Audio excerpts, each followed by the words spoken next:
Hey guys, welcome back to Join Me Calm channel. This is kind of a behind the scenes look at the campaign videos because the Makaul troops from the Tohaa are the last unit that I need to actually have assembled and painted in order to start the campaign. So I wanted to go ahead and do a little bit of an unboxing here. Like in our previous unboxings are the tabs, so you'll end up with a prone marker, 2 wound markers, and a link leader marker. The models as they are kind of shown on the box, and here are the individual sculpts. The sculpts kind of have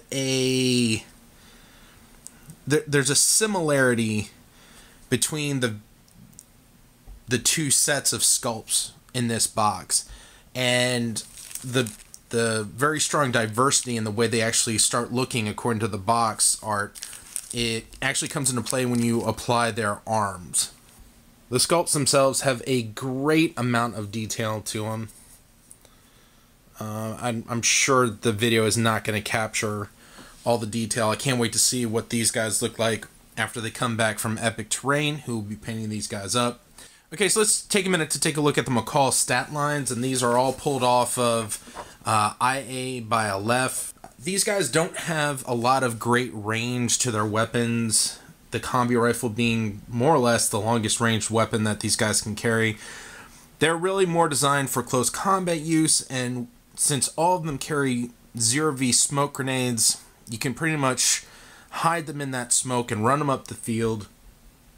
They have pretty substantial close combat skill of 19, and with the Kali level 1, it means that people striking back are going to take a -3, on top of which they have martial arts level 2. Now, this isn't to say that they're close combat masters, but they're also fairly inexpensive to bring on the battlefield as well, ranging anywhere between 15 and 21 points, and none of them costing you special weapon costs. So you can reserve that for your Ektros heavy infantry Tohaa model and use these guys to basically create a team that's going to run up and try to cause your opponent to focus on them, as opposed to maybe some of your heavier hitting, longer range weapons like the Gaurial snipers and your Ektros with heavy machine guns. I'm going to go ahead and ship these models off to, like I said before, I'll be shipping these models off to Epic Terrain, and as soon as I get them back, I'll be sure to show you guys. But these guys will be making an appearance in the very first campaign Paradiso prologue missions that we're going to be displaying. So quite literally, my timetable on getting the campaign videos out to you is this box coming back. The other thing I wanted to review today was the District 5 Holo Ad Set 1. This is a Micro Art Studio wall set. It comes with these 3 walls. This is the original packaging for it. The terrain itself is actually a series of these 3 holographic ads with these constructed laser cut wall segments.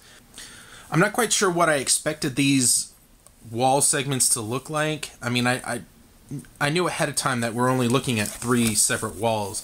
So coming in anywhere between $20 and $30 for the set, you're not going to be fielding an entire table with this kind of terrain, but the individual holographic ads are pretty impressive and can definitely, I think, probably spice up a particular board.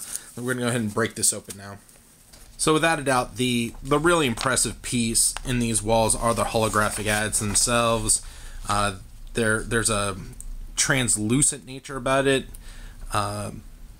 Models would be able to see through this, but you know, again, this becomes a nice little piece to add to your board. I'm curious to see how well these actually construct together, and maybe we'll actually run through the building of at least one of the pieces. So stay tuned. As I'm punching these wall segments out, there definitely is the smell of wood, burning wood in the air. Clearly the whole laser cut hardboard. The wall segments are incredibly thin, and I kind of thought that they'd be a bit fragile. I was kind of concerned with actually demonstrating this, but there is a, There's a little bit of durability to these that kind of extends a little bit beyond their actual size. Now you'll notice that this set isn't painted, and that kind of came as a shock to me. I didn't know that this would come unpainted, but at the same time I could kind of see how if you were designing a certain set of terrain and you wanted the walls to have more of a reddish tint, or do their default white color scheme, that you might want to have a little control on that. For hobbyists, that would be kind of a cool deal. For people who don't aspire to be hobbyists, might be like, man, I wish it was painted.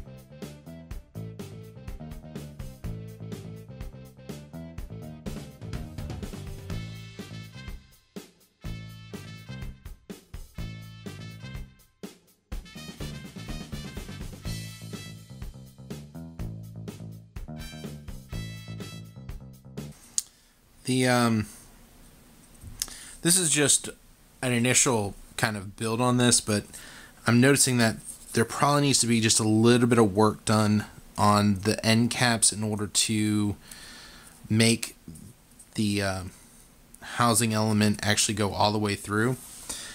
But when all that is put together, you take the non-printed side, and you'll be able to tell when you look at this. The printed side has a bit of a raised edge. The non-printed side actually has this plastic covering on it.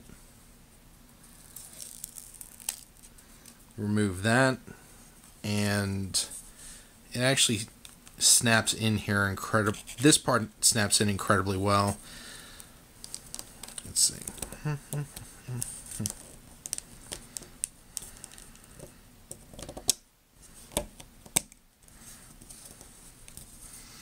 This is one of the Holo ad wall segments by Mark Art Studio.